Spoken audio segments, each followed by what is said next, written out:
ലൂക്കായുടെ സുവിശേഷത്തിൽ യേശുവിൻ്റെ വാക്കുകൾ നാം ഇങ്ങനെ വായിക്കുന്നു: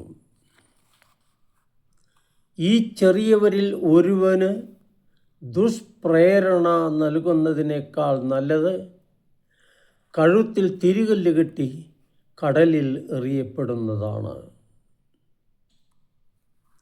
ലൂക്കാ അധ്യായം 17 വാക്യം 2. അപരനെ പാപം ചെയ്യാൻ പ്രേരിപ്പിക്കുന്നത് കുറ്റാർഹമാണ്, ശിക്ഷാർഹമാണ്, കഠിനമായ ശിക്ഷ. കളങ്കമില്ലാത്ത ഹൃദയത്തിൽ പാപത്തിൻ്റെ വിത്തുകൾ വിതയ്ക്കുന്നത് കഠോരമായ ശിക്ഷയ്ക്ക് കാരണമാകും. നമ്മളുടെ വാക്കുകളും നമ്മളുടെ പ്രവൃത്തികളും നമ്മളുടെ ചിന്തകളും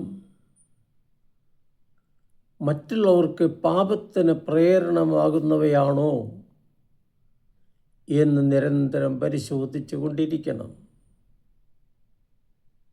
നല്ല ഹൃദയത്തിൽ നിന്നേ നല്ല ചിന്തകൾ, നല്ല വാക്കുകൾ, നല്ല പ്രവൃത്തികൾ ഉണ്ടാകൂ.